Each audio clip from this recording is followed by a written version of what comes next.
Bismillahirrahmanirrahim. Assalamualaikum warahmatullahi wabarakatuh. Waalaikumsalam warahmatullahi.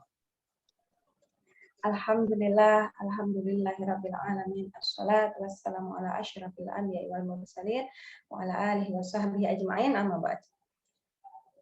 Pertama-tama marilah kepada yang sama-sama kita hormati Kyai Fakihuddin Abdul Qadir, pengampu ngaji tadarus subuh kita setiap pekannya dan penulis buku Perempuan Bukan Sumber Fitnah. Kepada yang sama-sama kita hormati tuan rumah tadarus subuh pagi hari ini, Mbak Muhim Nailul Ulia dari Kader Daurah Ulama Perempuan Fahmina. Kepada yang sama-sama kita hormati Bapak, Ibu, Kiai, Ustadz, Ustazah, serta seluruh hadirin tadarus subuh yang mengikuti tadarus subuh ini melalui Zoom maupun YouTube.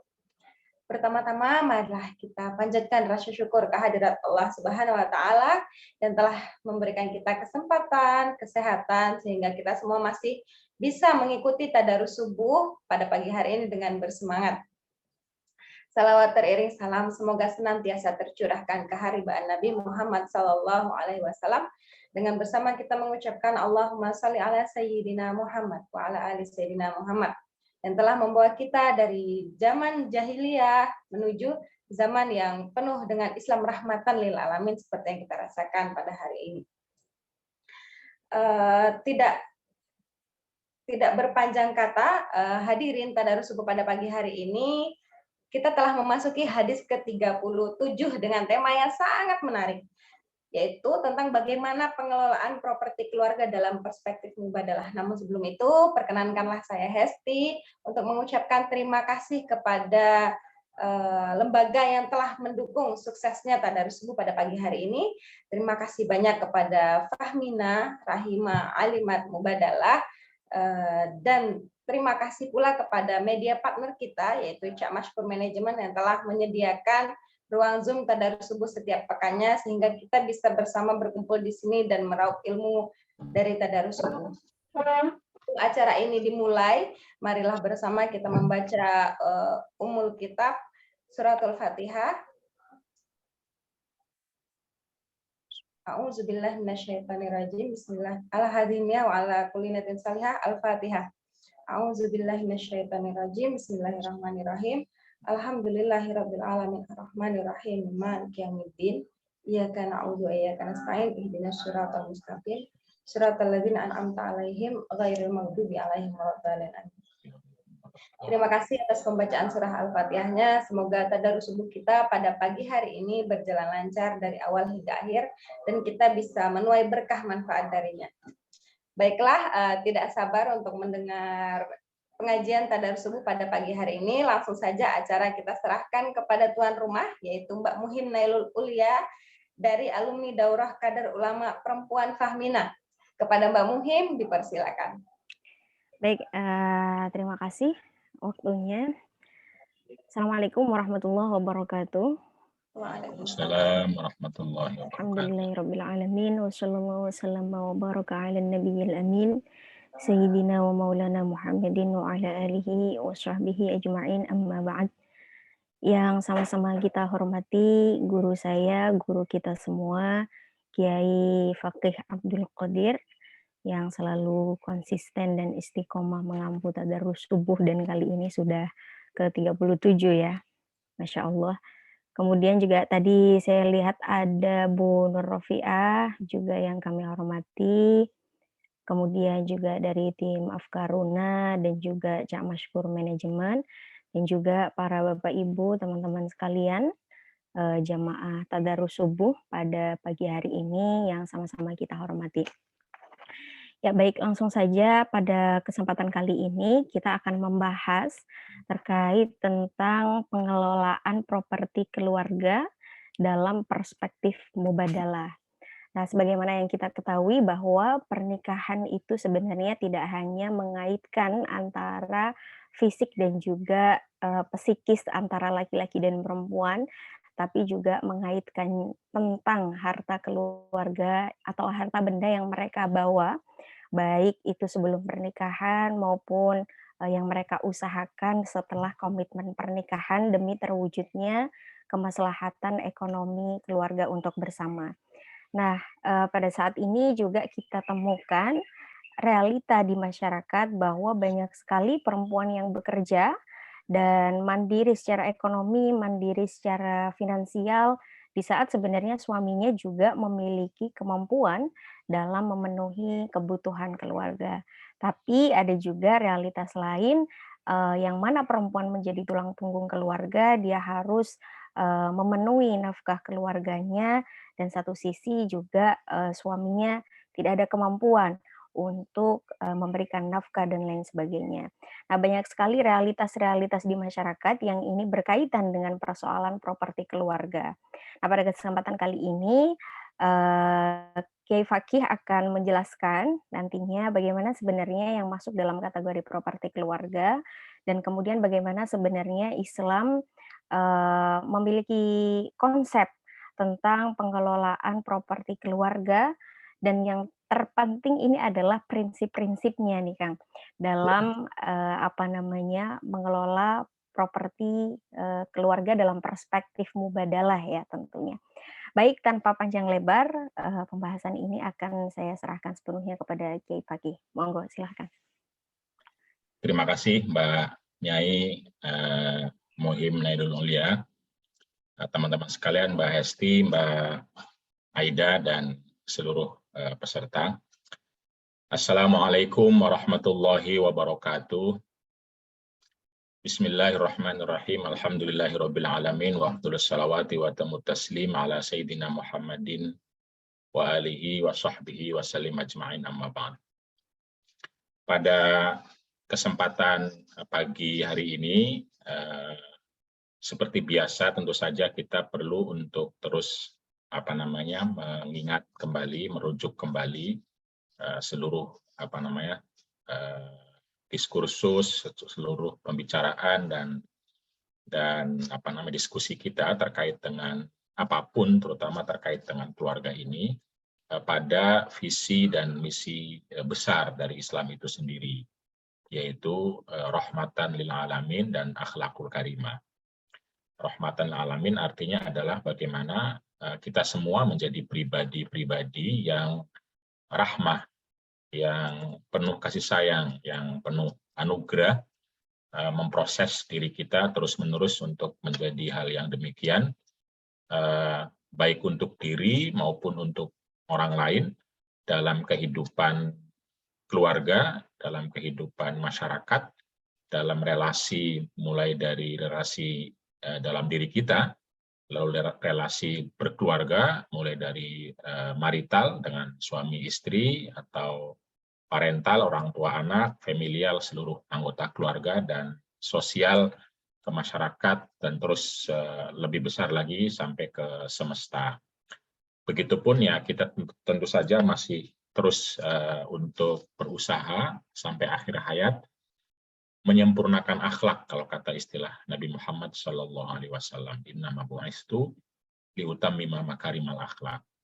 Nah, inilah saya kira acuan dasar dari keberislaman kita, acuan dasar dari keagamaan kita. Nah, termasuk dalam konteks ini bagaimana kita mengelola properti keluarga. Jadi kita tahu tadi sudah diawali oleh Mbak Muhim ya, bahwa pernikahan itu atau memulai pernikahan itu adalah bagaimana mempersepsikan diri yang awalnya adalah sendiri dalam arti misalnya ketika kita punya kebutuhan, maka kebutuhan itu hanya bersifat pribadi, kebutuhan pribadi sendiri untuk makan, minum, punya rumah, dan lain-lain. Dan kebutuhan-kebutuhan berikutnya. Lalu kemudian kita punya pasangan. Artinya kebutuhan-kebutuhan pribadi kita ketika sudah mulai menikah, itu akan beririsan dengan kebutuhan pasangan kita. Begitupun kalau kita nanti punya anak, berarti beririsan dengan kebutuhan pasangan dan kebutuhan anak kita. Begitupun nanti ketika kita mau memenuhi kebutuhan, kan untuk memenuhi kebutuhan kita perlu waktu, perlu tenaga, dan perlu properti, perlu uang salah satunya. Maka ini akan beririsan antara memenuhi kebutuhan diri, memenuhi kebutuhan pasangan, dan memenuhi kebutuhan anak, keluarga, dan seterusnya. Tentu saja nanti ditambah lagi ya, kalau konteksnya khalifah fil ard, itu juga kebutuhan masyarakat lebih luas atau tuntutan lebih luas. Tapi pada konteks berkeluarga, ini penting untuk disadari bahwa kita telah memulai, kita telah mengawali, bagi orang yang baru menikah misalnya, mengawali sebuah kehidupan untuk berelasi dalam bentuk keluarga. Mulai dari marital, suami istri, lalu kemudian mungkin parental atau familial dengan anggota keluarga yang lain. Nah, ini kan penting untuk disadari sebagai konsepsi diri, karena akan sulit kalau masih memandang masih sendirian terus, kebutuhannya hanya untuk dirinya saja gitu, lalu waktu, tenaga, dan lain-lain itu hanya berpikir sendiri terus, tidak berpikir keluarga dan lain, akan tidak terbentuk tuh apa yang diharapkan oleh Al-Quran sebagai sakinah, mawaddah, warahmah. Jadi itu yang paling dasar ya. Karena itu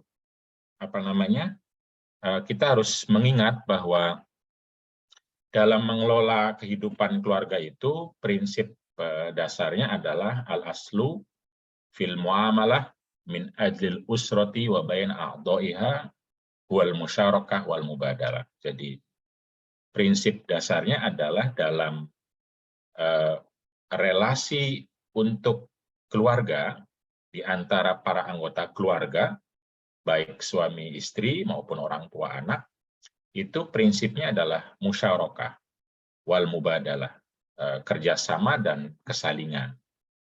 Kerjasama artinya semua pihak merasa terpanggil sebagai bagian dari tanggung jawabnya. Lalu kemudian mubadalah ya kesalingan, artinya antara dia paham pada konteks properti keluarga, misalnya dia paham apa kebutuhannya yang harus dipenuhi oleh dirinya atau melalui pasangannya, yang harus dia sampaikan ke pasangannya.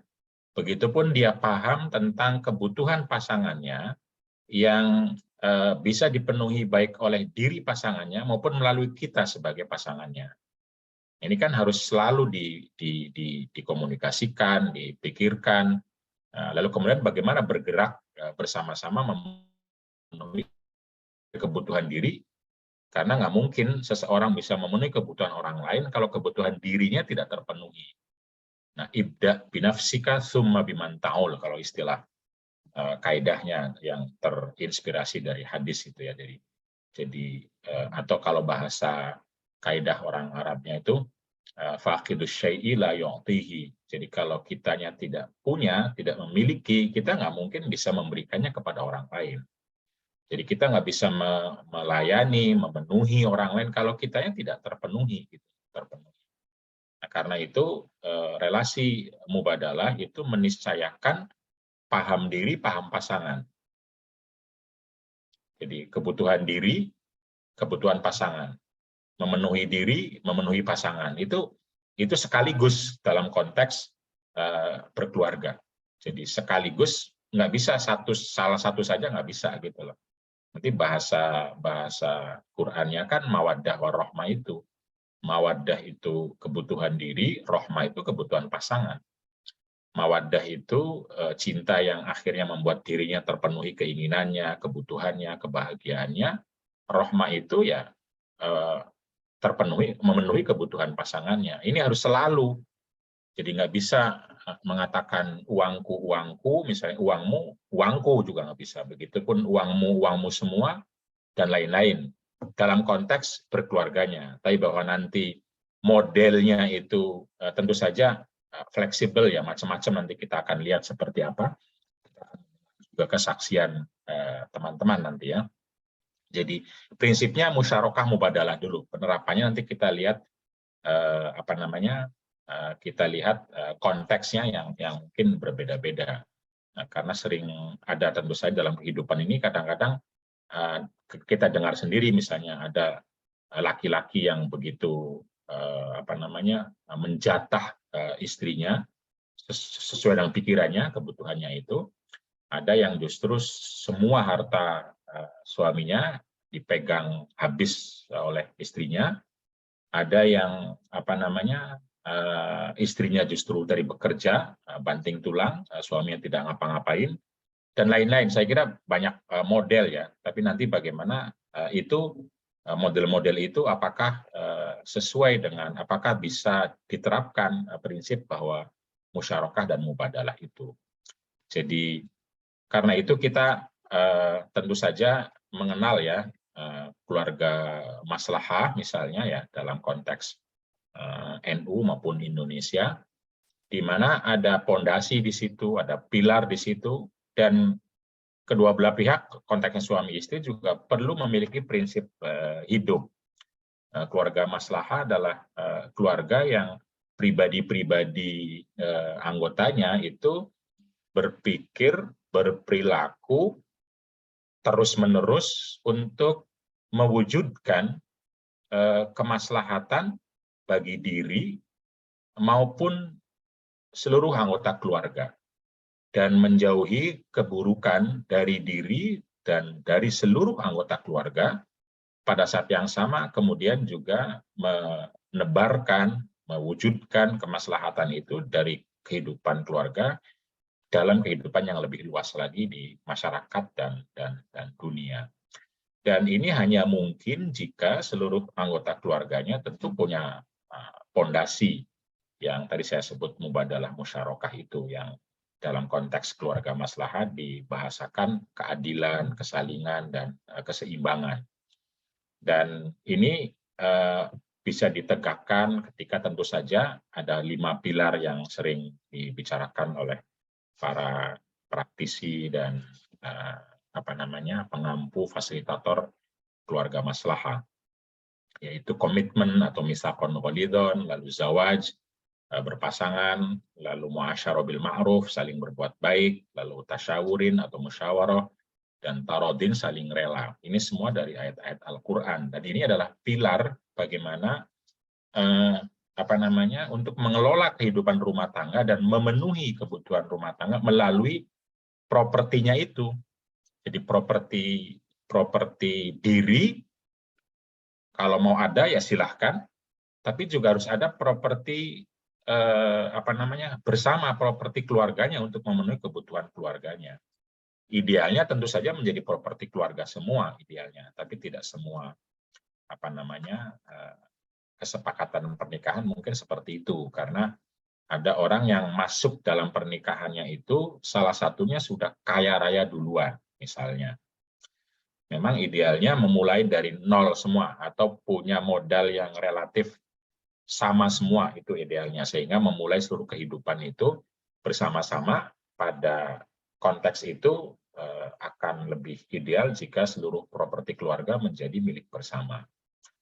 Tapi juga ada orang yang memulai kehidupannya itu secara properti berbeda jauh gap-nya. Yang satu kaya raya misalnya, bisa laki-lakinya, bisa istrinya, biasanya laki-laki, tapi juga tidak menutup kemungkinan perempuan yang begitu masuk, dia udah kaya raya duluan sebagai diri ya, bukan dari keluarga, itu nanti urusan lain. Jadi memang sebagai diri sudah kaya raya. Kalau dalam sejarah ya seperti Siti Khadijah sama Nabi Muhammad misalnya. Nah, pada situasi yang seperti itu bisa jadi kesepakatannya berbeda. Tidak semua harta istri atau harta suami menjadi harta keluarga misalnya. Jadi tapi apapun itu tetap harus ada alokasi harta yang itu untuk memenuhi kebutuhan keluarga, pasangan maupun anak-anak. Kenapa? Ya karena ini fondasi, pilar, dan prinsip yang harus nanti dipikirkan antara dua belah pihak tentang dalam mengelola kehidupan ini. Jadi tentu saja ayatnya yang utama ini ya, wa min ayatiyan khalaqalakum min anfusikum azwajan litaskunu ilaiha wa ja'ala bainakum mawaddatan warahmah. Ini untuk semua hal, tidak hanya soal cinta kasih, tidak hanya soal layanan, tapi juga soal bagaimana memenuhi kebutuhan keluarga melalui properti. Dan ayat operasionalnya tentu saja harus ada yang bertanggung jawab untuk memenuhi kebutuhan keluarga itu dengan modal yang dimiliki, baik modal fisik atau modal sosial yang memungkinkan dia bisa memperoleh sesuatu untuk menafkahi, untuk memenuhi kebutuhan tersebut. Jadi ayat ini utamanya soal tanggung jawab, dan dipanggil laki-laki duluan karena laki-laki biasanya dalam konteks berbagai peradaban dulu dan beberapa sampai sekarang dia punya modal awal secara fisik maupun sosial untuk bertanggung jawab, apalagi laki-laki tidak hamil dan tidak menyusui, karena itu dia akan punya modal sosial secara waktu itu lebih gitu, karena itu dipanggil duluan. Tapi prinsipnya bukan harus laki-laki, tapi soal pentingnya ada orang yang bertanggung jawab, qawwam, dalam kehidupan keluarga. Karena dalam kenyataannya bisa rijal qawwam 'alal rijal, an-nisa qawwam 'alan nisa, atau an-nisa qawwam 'alal rijal. Karena tanggung jawab itu dalam keluarga itu tidak hanya kepada perempuan, tapi juga kepada anak-anak yang bisa laki-laki, kepada orang tua yang bisa laki-laki. Jadi karena itu tanggung jawab itu yang penting dilakukan. Dilakukan itu yang paling penting. Untuk keluarga tidak hanya 'alan nisa, tapi 'alal usroh. Gitu. Usroh itu ya keluarga. Gitu. Keluarga bisa laki-laki, bisa perempuan. Begitupun yang bertanggung jawabnya itu sangat. Jadi tanggung jawab itu menjadi penting ya. Itu. Dan tentu saja ketika istri atau ketika perempuan memerankan peran reproduksi, itu wajib bagi suami untuk memastikan, atau bagi ayah untuk wal mauludi lahu, ini kelihatan sekali terkait dengan kewajiban reproduksi ya. Ketika ada reproduksi harus tandang si laki-laki untuk memenuhi kebutuhan istrinya itu. Dan ini tentu saja bisa menjadi kerangka karena tidak ada istilah dalam konteks keluarga ya. Jadi memang awalnya kan berawal dari kepemilikan pribadi, tapi kemudian digeser, ada relasi. Ketika ada relasi, maka bagaimana pasangan kita itu juga terpenuhi kebutuhannya. Dengan apa ya? Salah satunya dengan properti yang dimiliki, baik awalnya oleh individu atau diperoleh selama dalam pernikahan. Jadi karena itu ya idealnya sih dimiliki bersama ketika diperoleh bersama itu.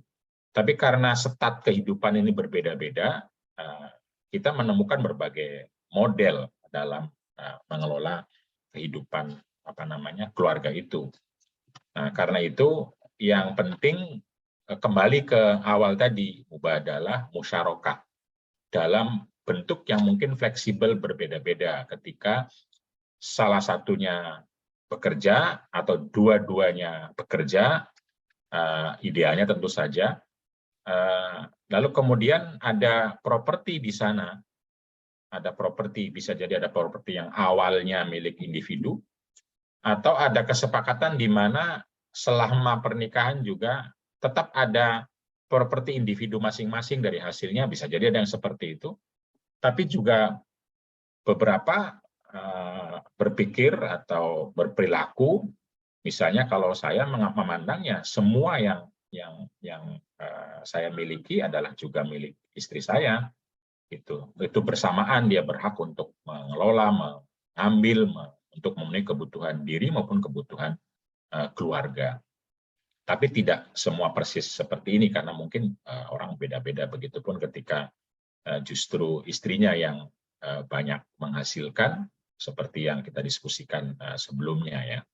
Tapi intinya adalah bagaimana kehidupan berkeluarga itu terus berdinamika, berpikir, berperilaku dengan prinsip mubadalah dan musyarakah sebagai keluarga yang maslahah, sebagai keluarga yang bertumpu dan berpacu untuk mewujudkan kemaslahatan dari atau melalui kapasitasnya masing-masing.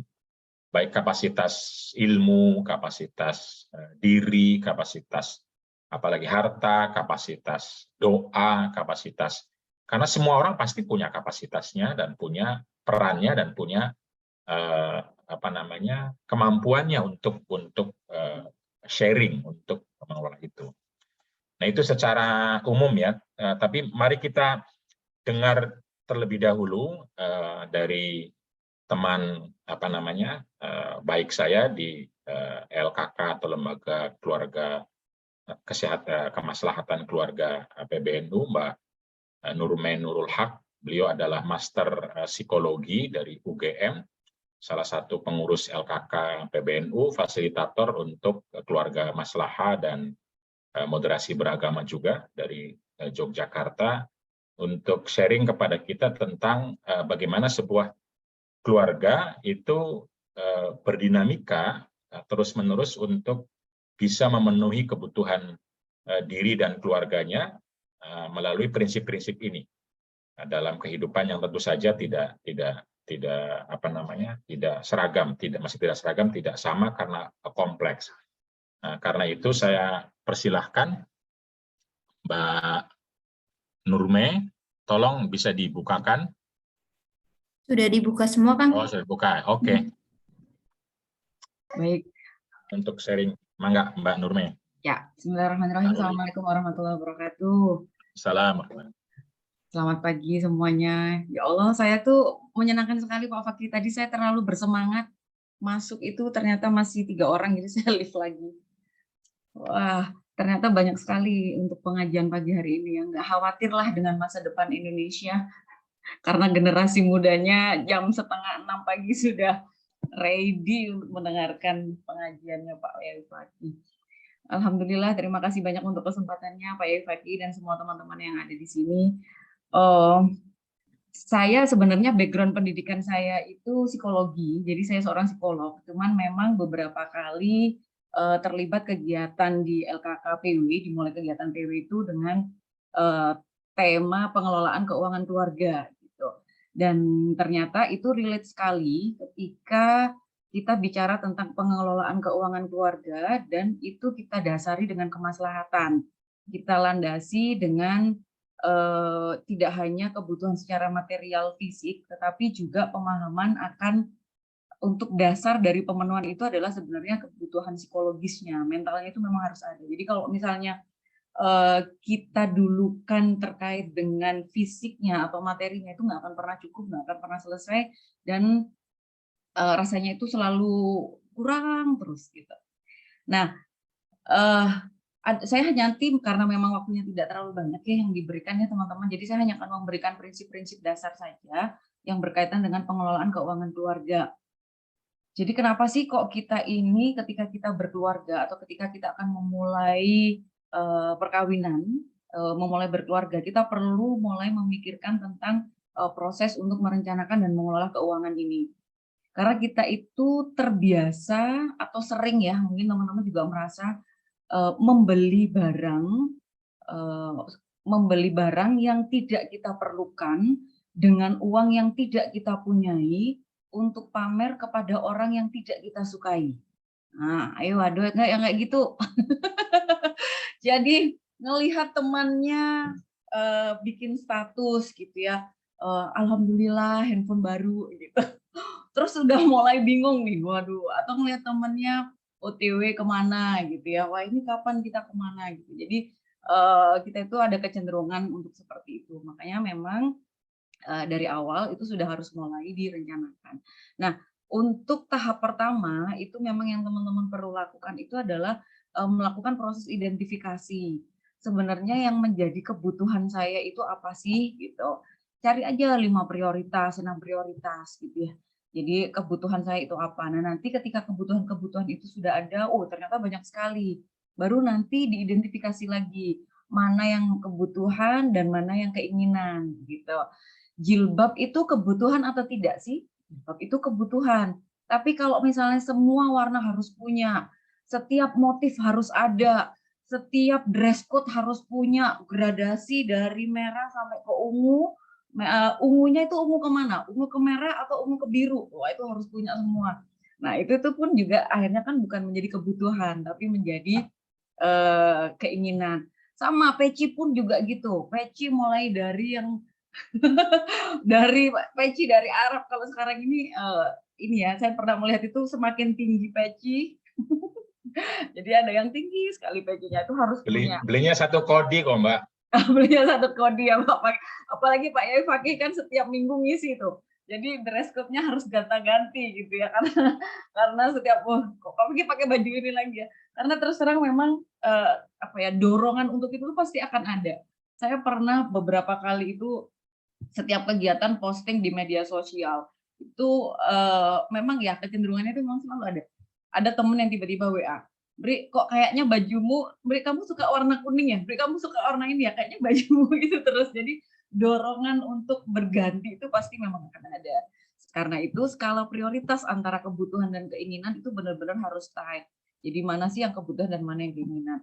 Nah, baru ketika teman-teman sudah melihat kebutuhan dan keinginannya itu, baru nanti teman-teman mulai masuk ke dalam proses perencanaan keuangannya, pengelolaan keuangannya. Jadi mulai membuat cash flow sederhana. Jadi pemasukan saya itu berapa sih tiap bulannya, kemudian pengeluarannya itu apa saja yang memang harus ada, gitu ya teman-teman. Jadi ini sebenarnya nanti untuk melihat kita itu masuk bagian orang yang produktif atau sebenarnya konsumtif sih, gitu. Jadi sederhana aja gitu. Saya pernah mendapatkan ini ya, respon gitu dari salah satu di kelas parenting saya itu gini, Mbak, kalau misalnya dibuat cash flow kayak gitu tuh malah pusing gitu ya, malah pengeluarannya kok ternyata lebih banyak daripada pemasukannya gitu.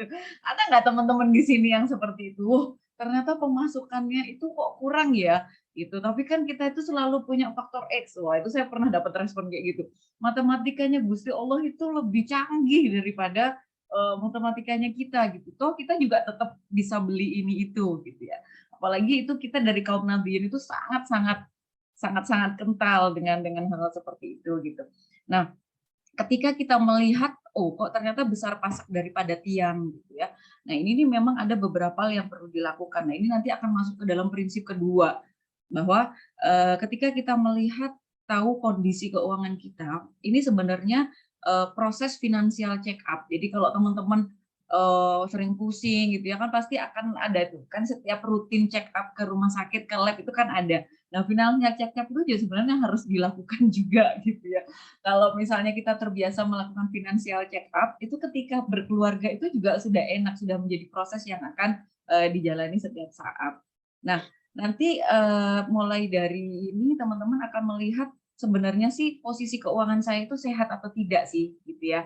Kalau misalnya pengeluaran di atas pemasukan itu dan otomatis kan tidak sehat, tetapi ada prinsip-prinsip lain yang teman-teman perlu pahami ketika melakukan financial check up itu. Jadi yang pertama itu ketika teman-teman sudah melihat posisi pemasukan dan pengeluaran, maka pemasukannya itu uang yang ada di teman-teman itu sebaiknya memang minimal itu 10% dari biaya bulanan. Itu kalau misalnya mau dikatakan bahwa secara finansial saya itu sehat. Terus kemudian yang kedua, itu teman-teman rutin melakukan nabung gitu ya, menabung atau melakukan investasi itu minimal 10% gitu. Cuman ketika saya pernah diskusi sama Mbak Alisa sih, Mbak Alisa pernah bilang kayak gini, sebenarnya ya lebih safe itu 30% sebenarnya, tapi kalau nggak memungkinkan untuk 30% gitu ya, karena pengeluarannya sudah banyak tadi, 10% aja, ambil aja 10% aja dari penghasilan tiap bulanan. Nah, baru nanti prinsip yang ketiga itu adalah kalau mau dilihat apakah keuangan kita itu sehat atau tidak, itu cicilan hutangnya itu teman-teman tidak boleh lebih dari 30% penghasilan. Jadi kalau penghasilannya itu 1 juta, ya hutangnya jangan lebih dari 300.000 gitu. Kalau misalnya mau nambah lagi barang, mau hutang lagi barang, nanti kalau yang 300.000 ini lunas, baru ambil lagi gitu. Karena kadang-kadang ada respon juga yang seperti ini yang pernah saya terima itu. Tapi Mbak Ruli kalau misalnya kita itu nggak hutang itu nggak bisa punya barang gitu. Jadi kan wah harganya berapa 7 juta itu harus dicicil gitu ya, dicicil gitu baru bisa kita punya barang. Kalau enggak mana lah ada cash kita beli motor gitu ya. Jadi kalau bisa 30% itu jangan sampai lebih dari itu. Kalau gajinya 1 juta, cicilan hutangnya 600.000, wah itu jelas sudah tidak sehat. Nah, terus kemudian nanti ketika kita sudah tahu posisi dari keuangan kita, itu baru nanti kita akan menentukan tujuan keuangan berdasarkan dari kebutuhan-kebutuhan tadi yang sudah dibuat. Gitu. Tujuan-tujuan keuangan itu kita seperti apa? Kenapa sih kok perlu ditentukan tujuan keuangan ini dalam proses pengelolaan keuangan ini?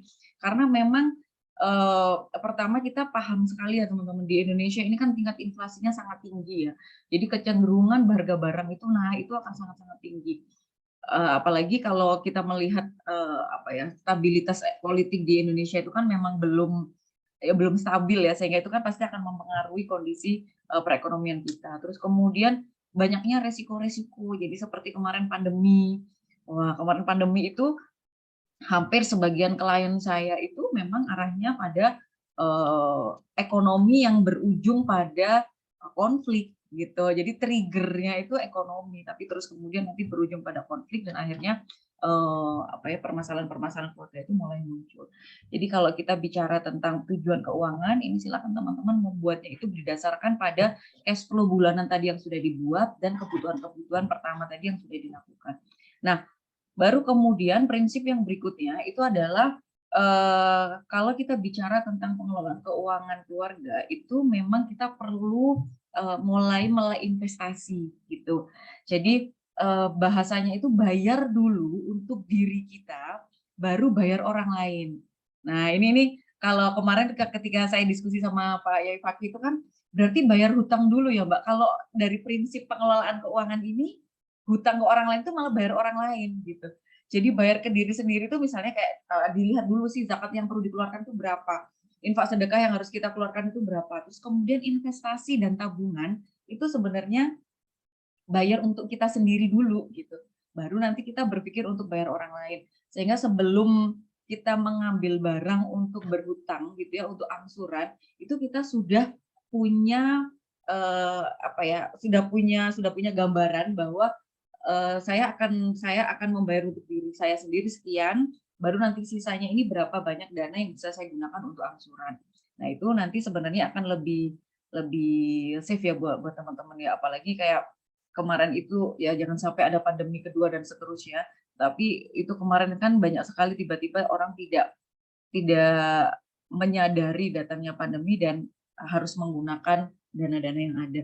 Dan yang terakhir kalau kita bicara tentang pengelolaan keuangan keluarga, itu memang persiapan dana-dana khusus itu memang harus ada, harus sudah mulai didiskusikan. Jadi kalau tadi Pak Yai Fakih mengatakan tentang relasi marital, nah itu memang tidak bisa terus kemudian kita berpikir kita kan masih baru menikah gitu kan, nanti kan anak kita kan belum punya anak gitu. Nah itu sebenarnya memang perlu mulai dipersiapkan, misalnya kayak dana pendidikan, dana darurat, dana pensiun atau dana hari tua itu sudah mulai harus dipersiapkan. Seperti saya ini bukan ASN seperti Pak Yai Fakih ya. Jadi dana pensiun atau hari tua itu ya saya sendiri yang harus mempersiapkan. Kalau nggak ada dana pensiun yang mungkin bisa didapatkan, apakah itu dari perusahaan atau dari negara gitu ya. Jadi ini memang harus dari kita. Nah, persiapan-persiapan ini yang memang perlu dilakukan. Nah, dari semua prinsip pengelolaan keuangan keluarga ini sebenarnya yang paling penting untuk bisa me-wrapping prinsip-prinsip ini sebenarnya yang perlu dipahami sebagai dasar pengelolaan keluarga oleh teman-teman itu ketika menikah itu adalah bahwa proses untuk mengelola ini sebenarnya yang perlu kita nikmati gitu. Jadi proses bahwa sayang uang di dompet tinggal berapa gitu, berasnya tinggal berapa, sayang ininya habis. Nah itu sebenarnya hal-hal seperti itu yang perlu dinikmati, karena kalau saya pernah menyampaikan juga ke Pak Yai Fakih, jadi kalau misalnya kita bicara tentang ketahanan ekonomi, itu kalau dari Fakultas Psikologi, CPMH Fakultas Psikologi UGM, ketahanan ekonomi bukan bagian dari ketahanan keluarga gitu ya, berbeda dengan penelitian yang lain gitu. Jadi kalau di ekonomi itu, kalau misalnya memang ekonomi itu mau dimasukkan ke dalam ketahanan keluarga, maka intimasinya harus dimasukkan. Jadi kedekatan emosinya harus dimasukkan. Berapapun dana yang ada itu gitu ya, berapapun uang yang dimiliki oleh suami dan istri atau keluarga ini, kalau secara kedekatan emosi itu kita erat gitu ya, maka kemaslahatan itu tetap akan ada. Nah, ini sebenarnya yang menjadi wrapping dari semua pengelolaan keuangan keluarga. Jadi kalau misalnya hanya bicara tentang hal-hal yang fisik, itu biasanya yang ada malah migrain. Pusing karena kalau ini keluar ini gitu. Begitu mungkin ya Mbak Muhim dan Pak Yai Fakih. Waktunya ini kelebihan nggak waktu saya Pak Yai Fakih? Baik, mungkin itu dari saya. Terima kasih. Wassalamualaikum warahmatullahi wabarakatuh. Terima kasih. Ini Mbak Nurmai Nurul Haq yang panggilannya Ruli. Jadi antara panggilan sama nama berbeda. Beliau Master Psikologi dari UGM. Terima kasih banyak. Monggo teman-teman yang mungkin bisa sharing saja kalau mau bertanya, kalau hal-hal terkait pengelolaan keluarga tetap nanti Mbak Nurmai atau yang lain lah, saya kira berbagi saja. Mbak Muhim, monggo jika terkait dengan mungkin penafsiran atau pemaknaan, kalau saya bisa saya akan share, tapi kalau pengalaman saya kira ini banyak tokoh di sini, banyak yang sudah lama berkeluarga dan mampu mengelolanya dengan baik, punya dana pensiun kalau istilahnya Mbak Ruli, atau juga beberapa orang baru mulai masih cari-cari, atau bahkan masih jomblo lalu berpikir wah gampang lah nanti berkeluarga itu, enggak juga, harus dipersiapkan. Nah, salah satunya melalui konsep keluarga maslahah yang dijelaskan oleh saya sama oleh Mbak Ruli, itu adalah salah satu konsep keluarga maslahah yang dikembangkan oleh PBNU ya, dan juga keluarga sakinah yang dikembangkan oleh Kementerian Agama, lalu oleh teman-teman Muhammadiyah. Itu secara umum prinsip-prinsipnya sama, lalu bagaimana kita bersama-sama untuk mensukseskan kebaikan, kesakinahan, kemaslahatan keluarga dalam mengarungi kehidupan ini. Monggo Mbak Muhim. Ya, terima kasih Kang Fakih dan juga Bu Nurmai ya. Ini kita nggak cuma bicara secara prinsip dalam Islam, tapi udah implementasinya itu sendiri. Saya jadi belajar Ada banyak ahlinya nih. soalnya. Iya. Ini ya baik, langsung saja ada Ibu Nakiyah Mukhtar yang sudah raise hand. Saya persilahkan, monggo. Wah, banyak banget ini yang raise hand. Assalamualaikum warahmatullahi wabarakatuh. Waalaikumsalam warahmatullahi wabarakatuh. Nah, ini topik yang amat sangat menarik. Kebetulan ada ahlinya yang dari UGM, Mbak Ruli tadi ya. Ini saya nggak tahu ini mau sharing apa konsultasi. Mbak Ruli nggak boleh pergi tuh, Mbak Ruli. Mbak Ruli nggak boleh pergi. Ya, ini maaf saya agak berantakan ini. Ini Mbak Naki ini dulu calon rektor di petinggi UIN Purwokerto sampai sekarang. Iya, terima kasih Mas Fakih. Ini ya memang rumit ya saya kira ya. Kalau untuk pertanyaan dulu deh, nanti baru saya sharing. Pertanyaannya tadi yang saya agak sangat tertarik itu tentang bayar dulu untuk diri sendiri gitu. Bayar dulu untuk diri sendiri. Saya memahami ini. Saya kebetulan tadi agak ribet di sini, nggak begitu dengar. Yang memahami ini, bayar dulu untuk diri sendiri, apakah itu termasuk misalnya sedekah, zakat, dan lain sebagainya. Kemudian mungkin investasi juga ya, bisa masuk diri sendiri juga, atau saving atau investasi, apa itu yang dimaksud. Kebetulan saya itu pernah dulu ikut beberapa kali ya di asuransi takaful gitu ya. Sebetulnya ditarget sih oleh teman-teman itu. Tetapi kemudian saya tertarik karena di situ ternyata ada pembelajaran terkait manajemen keuangan keluarga. Dan di situ saya masih ingat, mudah-mudahan nggak salah ya, kelihatannya memang yang terpenting itu harus memang direncanakan dulu, di planning dulu. Angsuran saya ingat maksimal 30%. Zakat dan lain-lain itu usahakan 10%, dan sedekah itu usahakan 10%. Nah, kemudian biaya hidup itu ya sisanya dari yang tadi sudah diambil 30%, 10%, sisanya berapa? Nah, itu juga masih harus ada yang untuk saving atau investasi. Tapi karena memang takaful ya, investasi itu besar di situ ya, investasinya besar.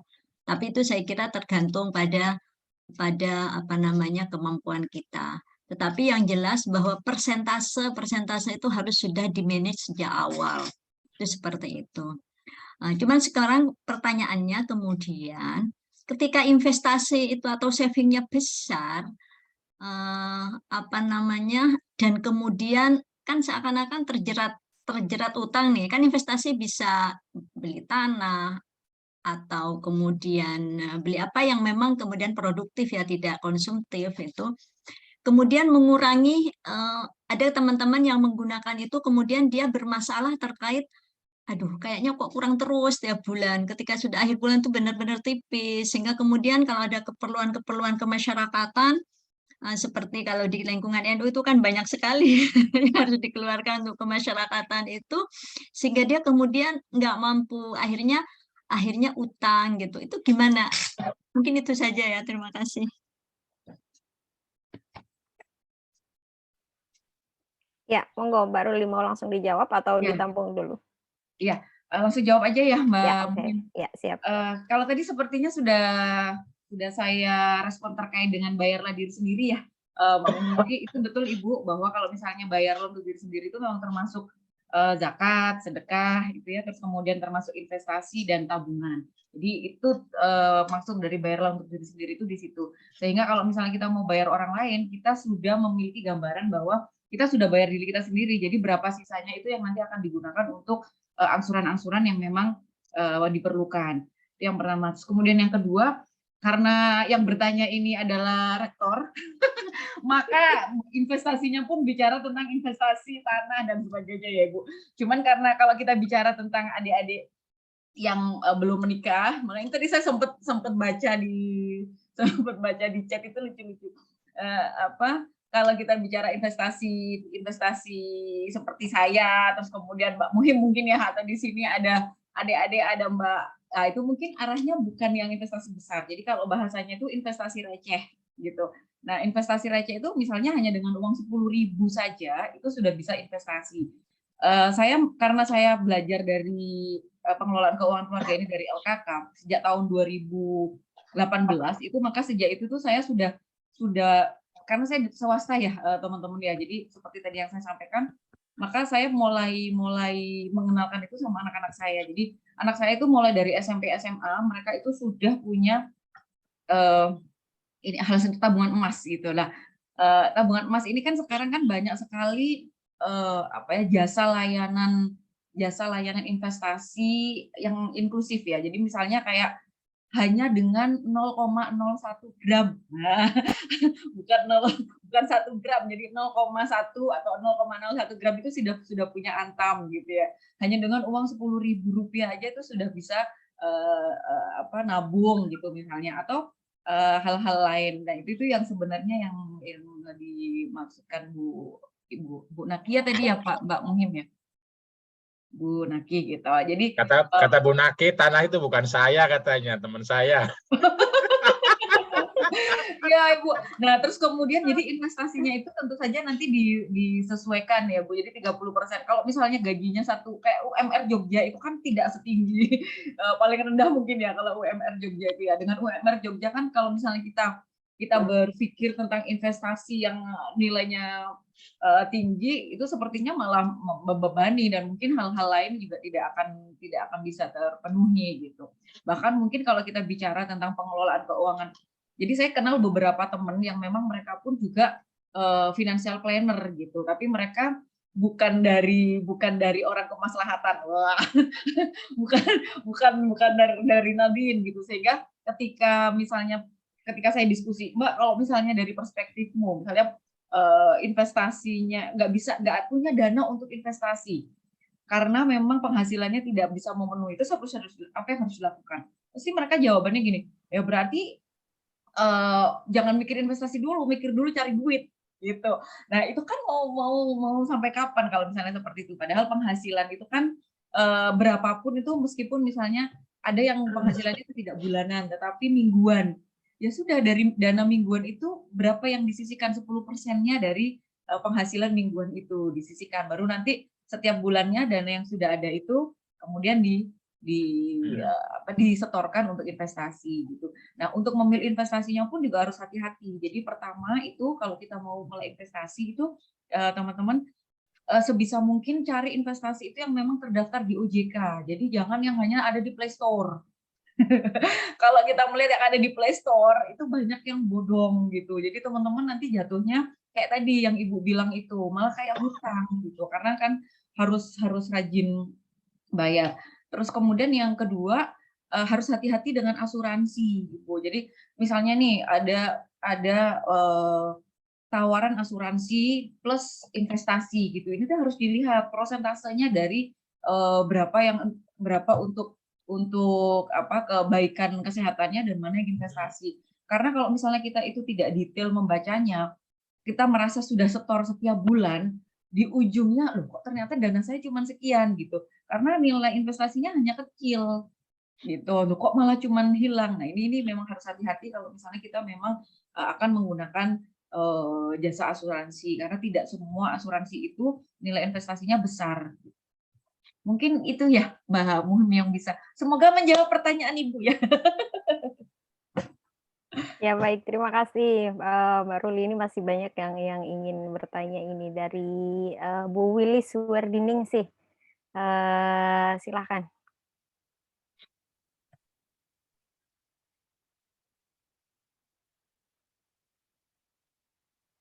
Belum ada? Iya, terima Oh, kasih. ada. Oke. Mohon maaf saya masih off cam Ibu, Pak Ya, baik. Kiai Fakih. Baik, Selamat monggo, pagi. monggo. Assalamualaikum warahmatullahi wabarakatuh. Waalaikumsalam. Oke, terima kasih atas kesempatan yang diberikan. Jadi menarik sekali yang disampaikan oleh Pak Yai Fakih dan juga Bu Ruli tadi tentang mungkin sederhananya lebih ke manajemen keuangan di rumah tangga agar kemudian semuanya berjalan dengan baik.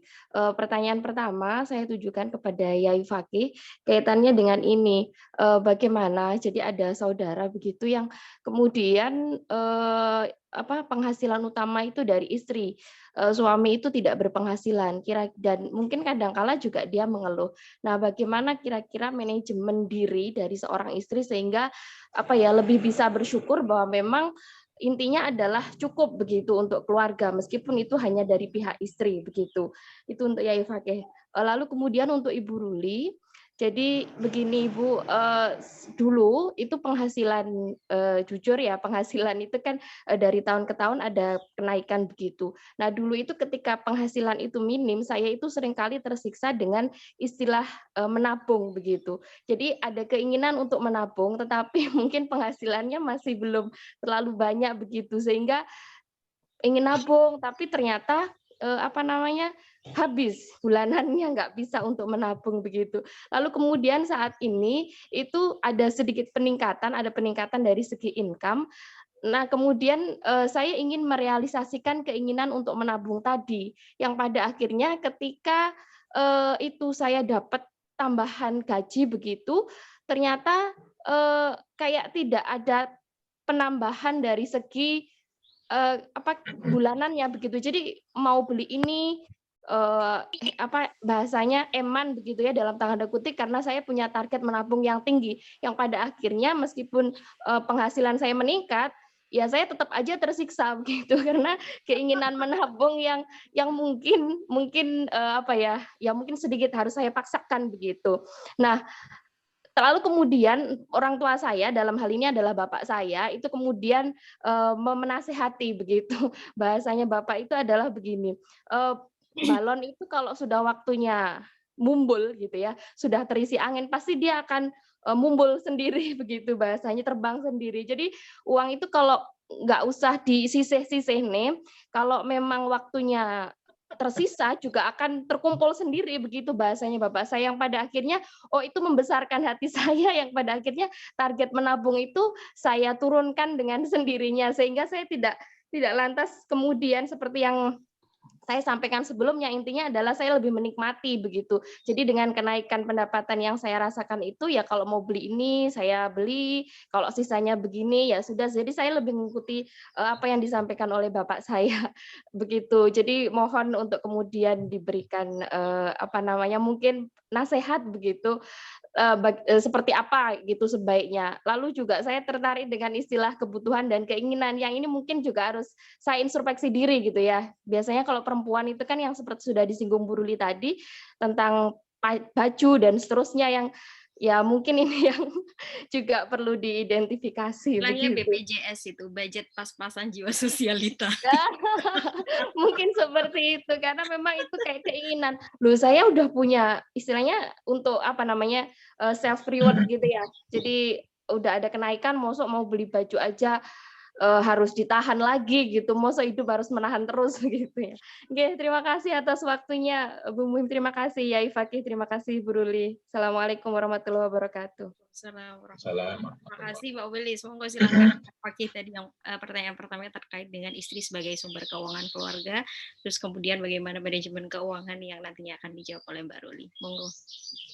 Ya, prinsipnya tetap kesalingan dan kerjasama. Artinya adalah saling mengapresiasi dan saling berpartisipasi. Dalam konteks ini misalnya, ya laki-lakinya harus betul-betul pertama mengapresiasi kerja-kerja istrinya. Jadi mengapresiasi tidak hanya dalam mulut, tapi juga terlibat dalam berpartisipasi, ya, apresiasi dan partisipasi. Jadi terlibat dalam kerja-kerja rumah tangga itu penuh, betul-betul penuh, sehingga istrinya nyaman ketika dia bekerja di luar misalnya, ya begitu. Jadi waktunya jangan digunakan untuk betul-betul hanya untuk dirinya, untuk teman-temannya, untuk leha-leha atau dan lain-lain. Ini penting untuk laki-laki punya pemahaman bahwa bekerja dalam rumah tangga juga bagian dari laki-laki, bagian dari Islam, bagian dari kebaikan, akhlak dan lain-lain. Nah, kalau laki-laki tidak begini, ya dia harus ikut ngaji tadarus subuh ini. Lalu tentu saja perempuannya tidak lagi berpikir bahwa tentu saja kalau ada kesempatan didorong si laki-laki untuk juga bisa mencari pekerjaan. Tapi kalau betul-betul mampet, susah, atau kalaupun bekerja pada akhirnya sedikit honornya, kita tahu di kalangan NU kan banyak tuh kerja-kerja guru dan lain-lain, honornya ya sedikit gitu. Artinya lalu ya seperti kata Mbak Ruli tadi, yang harus di-bonding itu adalah emosi. Berapapun adanya, bagaimana kita punya komitmen, punya kedekatan, punya emosi, artinya untuk saling dekat, saling sayang, saling mengerti, memahami. Tentu kalau punya bonding emosi itu harusnya laki-laki tahu sendiri mana yang harus dikerjakan di dalam rumah gitu. Dan istri perempuan juga tahu bagaimana laki-laki tidak dapat memperoleh nafkahnya, itu tidak ada ruangnya. Kalaupun ada, ya dapatnya sedikit gitu loh. Saya kira di desa-desa itu banyak laki-laki dalam konteks Nadine ya yang itu maksudnya ruang sosialnya itu seperti di masjid itu tidak langsung menghasilkan uang itu, sehingga ya tentu saja kadang-kadang banyak lalu istri yang punya peran besar untuk memperoleh uang. Nah, ini si laki-lakinya harus terlibat aktif dalam kerja-kerja rumah tangga, sehingga istri juga merasa ini betul-betul bersama, berbagi, tidak istilahnya double burden kalau teman-teman aktivis itu. Tidak, laki-laki itu tidak ketika tidak punya kesempatan untuk mencari nafkah atau dapat nafkah tapi sedikit, itu tetap manja sebagai kepala rumah tangga, perlu istirahat banyak, perlu dilayani terus.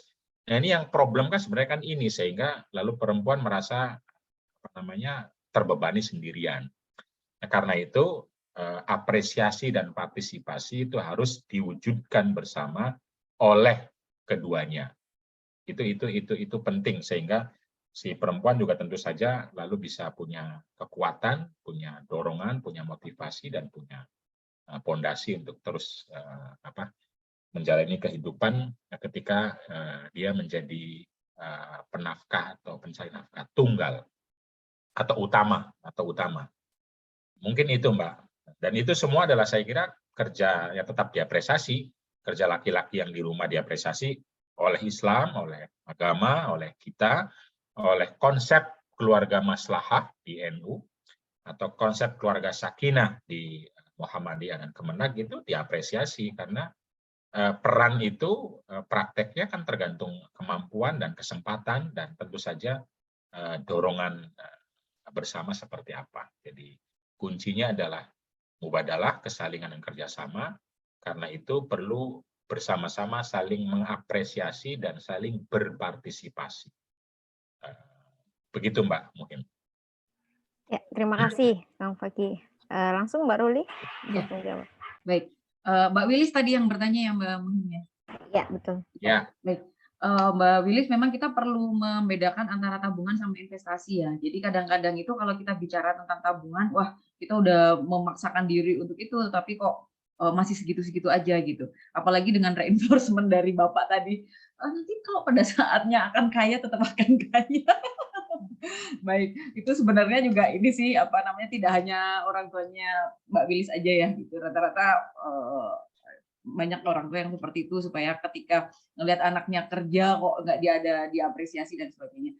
Nah, gini, kita perlu tahu perbedaan antara tabungan dan investasi gitu, karena dua-duanya itu menjadi bagian dari financial check up tadi. Kalau kita menabung itu kan sebenarnya misalnya 1 bulan kita nabung 100.000 aja, dalam waktu 10 tahun kita kan nanti hanya akan mendapatkan berapa 12 juta ya, sekitar itu ya. Tapi kalau misalnya kita bisa menentukan investasi yang tepat, investasi itu imbal hasilnya itu minimal itu 5% gitu. Jadi misalnya kita menggunakan tabungan emas itu kan tabungan jangka panjang. Jadi ketika Mbak Wilis itu store untuk tabungan emas, itu untuk ngambil itu males gitu.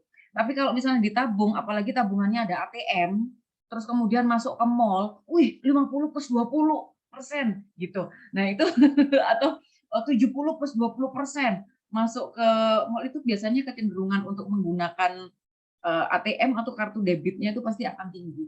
Jadi kita memang kalau investasi itu kita bisa memilih investasi yang memang itu tidak mudah buat kita itu untuk mengambilnya gitu. Jadi nukernya itu susah, jadi akhirnya ketika mau pakai itu eman-eman. Nah, kenapa seperti itu? Karena kalau kita bicara tentang grafik gitu ya teman-teman ya, ketika income itu ada, pastikan yang dipikir pertama kali itu kan pembiayaan apapun, dana-dana operasional untuk setiap bulanannya gitu. Nah, terus kemudian teman-teman berpikir untuk beli barang, maka yang muncul itu adalah liabilitas atau kewajiban ya untuk hutang, misalnya KPR, angsuran motor, terus kemudian ganti, kalau yang sudah menikah dari kursi kayu ganti sofa, dari kasur jadi ganti spring bed misalnya. Nah itu kan nanti masuknya ke dalam cicilan hutang tadi. Tetapi yang sering kita lewatkan adalah di kolom sebelahnya liabilitas ini ada yang namanya kolom aset. Sama-sama bayar uang, sama-sama ngeluarin duit tiap bulannya, gitu ya. Tetapi aset ini menjadi barang yang akan kita punya dan bisa kita pakai di masa yang akan datang, bisa dijadikan dana-dana yang tadi misalnya kayak dana darurat, dana pendidikan, dana pensiun. Nah itu yang membedakan itu nanti di sana gitu. Itu yang dan berikutnya itu kalau misalnya Mbak Wilis sudah menikah, memang support sistemnya itu harus kuat gitu. Jadi kalau misalnya bicara tentang tadi Mbak Wilis baju, itu pun sama, saya dorongan untuk pengen punya model terbaru dari fashion style bulan ini itu juga ada. Tapi support sistemnya itu loh yang memang perlu dibangun. Jadi siapa support sistem terbaik kita? Siapa support sistem terbaik Mbak Wilis? Kalau saya misalnya suami, gitu. Kakang Prabu itu yang biasanya dia yang selalu jadi support system. Kayaknya ini masih bagus deh Bu. Coba deh kalau misalnya dipadukan sama ini gitu. Jadi nggak perlu ada yang baru, tetapi mungkin modifikasi dari hal-hal yang berbeda itu yang sebenarnya bisa dilakukan. Atau misalnya kayak skincare tadi, kayak skincare. Wah, skincare itu kan sekarang biayanya, siapa yang nggak pakai skincare? Biayanya itu kan juga nggak murah tuh, tiap bulanan itu berapa juta. Tapi kan kita tidak hanya melihat merek, nggak branding pada merek tertentu, tetapi mana sih yang cocok dengan yang kita pakai. Jadi saya pernah diskusi sama adik saya itu, kalau saya pakai baju harga 1 juta, orang nggak akan percaya gitu. Taunya itu 150.000 dari Tanah Abang gitu. Tapi kalau misalnya kayak Maya Ahmad, Nikita Mirzani, atau siapa sih ya, Najwa Shihab, wah, yang lagi viral sekarang ya, itu mereka pakai uang 100, pakai baju 150.000, kita ngelihatnya itu ya tetap jatuhnya 500.000 atau 1 juta gitu. Nah itu maksudnya. Jadi kalau misalnya tadi Mbak Muhim pakai bahasanya BPJS tadi, itu memang betul sekali. Kadang-kadang kita tidak melihat apa yang ada di dalam, casingnya dulu yang dimunculkan, padahal casing itu sesungguhnya apa ya, kalau bahasa psikologinya tuh internalisasi gitu. Jadi casing yang dipakai oleh orang lain itu belum tentu bisa malah pas ya kalau kita pakai, padahal kita sudah ngeluarin dana dari penghasilan yang kita sisihkan itu, tapi kita pakai tetap nggak pantas gitu, itu kan ya eman-eman gitu. Nah ini sebenarnya mungkin karena saya orang psikologi ya teman-teman, jadi pendekatan financial planningnya itu lebih ke hal-hal yang psikologis gitu. Jadi bagaimana sih kita sebenarnya menguatkan diri kita, bagaimana kita bisa istiqomah, bagaimana kita bisa konsisten untuk melakukan itu sebenarnya. Konsisten itu artinya bukan konsisten terhadap diri kita, tapi konsisten juga terhadap relasi marital ini, bahwa kita ini melakukan ini bukan untuk kita, untuk anak kita gitu. Jangan berpikir untuk dirimu, berpikir untuk anak kita, berpikir untuk keberlangsungan relasi marital ini. Kalau misalnya masih punya orang tua, keberlangsungan relasi parental ini gitu, sehingga kalau misalnya saya ada dana lebih itu ketika orang tua sakit itu kita nggak perlu mikir lagi gitu, ada dana yang bisa digunakan. Nah ini kan kemaslahatannya juga akan lebih banyak. Nah kemaslahatan ini akan lebih luas bisa kita lakukan kalau kita selesai dengan diri kita. Gitu. Mungkin itu ya Pak Muhim dan Pak Fakih. Pak Fakih ini kan sudah jam di sini sudah jam. Mangga, kasihan. Iya, Mbak Ruli ini mau piknik ya, kasihan ditahan. Silakan Mbak Ruli. Senang hati kalau misalnya nanti kita lanjutkan untuk pengelolaan keuangan secara lebih detail Pak Fakih, termasuk kalau misalnya memang mau bikin timeline garis waktu keuangan, strategi-strategi secara teknisnya. Ya. Termasuk latihan-latihan yang harus kita lakukan, misalnya saya pengen beli rumah 5 tahun ke depan, itu apa yang harus dilakukan, bagaimana tingkat inflasinya, hasil yang harus diberikan, nanti dengan senang hati saya. Nanti Mbak Aida akan bikin form siapa yang mau pelatihan keuangan keluarga dari mulai nol. Nanti bersama Mbak Ruli. Makasih Mbak Ruli. Nanti kita lihat sami-sami. Terima kasih banyak. Monggo silahkan waktu minggunya dipakai. Ya, baik teman-teman. Ini masih ada banyak yang raise hand ini Kang, dari Ibu Siti Rodiah. Ya, mangga, silakan.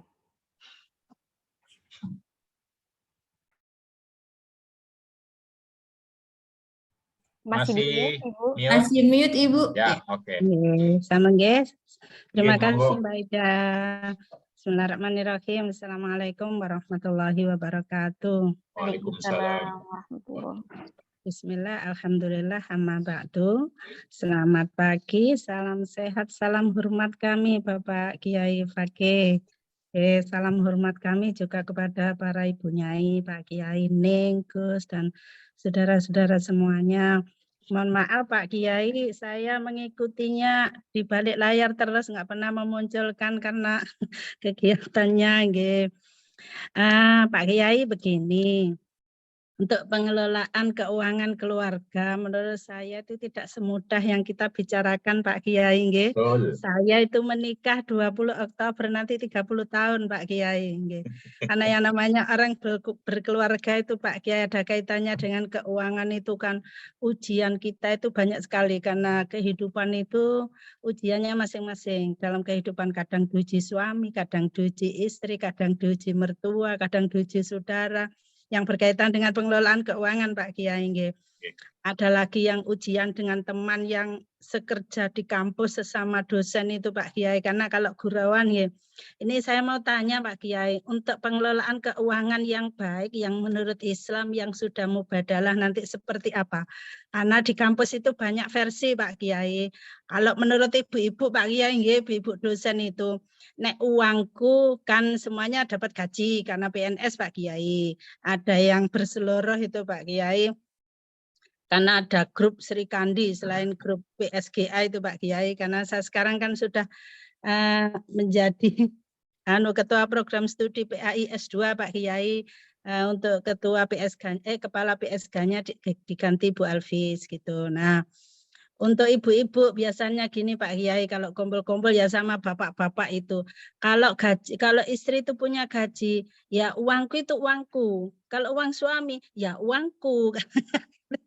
Nakal Pak Kiai. Nah, tapi ini Pak Kiai yang betul itu yang gimana? Karena bapak-bapak itu kan gini Pak Kiai. Untuk ATM itu kan diminta istrinya semua Pak Kiai. Jadi yang mengendalikan uang itu kan istrinya, yang bapak-bapak itu kebanyakan seperti itu. Tapi ada bapak-bapak itu yang enggak, uangnya dipegang sendiri, tapi istrinya setiap bulan itu ditransfer lihat pembukuan otomatis itu ya sesuai dengan sudah dihitung kebutuhannya istri, tapi yang lainnya dipegang suami semua. Nah, kemudian namun ada juga yang suaminya pegang uang itu enggak bisa, maksudnya orang Jawa itu gak rupo gitu loh Pak Kiai lah. Akhirnya kalau ada apa-apa, akhirnya kan hutang sama teman. Kalau hutang sama teman, kita itu akhirnya kalau minta nggak berani karena nanti bisa jadi bertengkar itu loh Pak Kiai. Hutang nggak dihutangi, ya susah gitu loh Pak Kiai lah. Menurut Pak Kiai yang betul itu keuangan itu maksudnya, karena kalau ibu-ibu kadang-kadang ya temannya ganti mobil, ikut ganti mobil. Temannya ini ikut ganti ini. Uang itu habis. Tapi ada yang suka enggak gitu. Wes mobilku tetap baik. Tapi dia suka dengan aset yang seperti Mbak Ruli, beli tanah untuk pondok, pengen nambah lagi pondok, pengen nambah lagi rumah, anaknya dibelikan rumah satu-satu. Lah, itu menurut Pak Kiai yang betul, yang menurut Islam dan mubadalah dan juga karena keuangan itu menurut saya Pak Kiai sama suami ada wilayah kerja itu, ada wilayah cari uang, ada wilayah berbagi ilmu, ada wilayah sosial, ada wilayah beramal. Uang itu saya buat begitu Pak Kiai.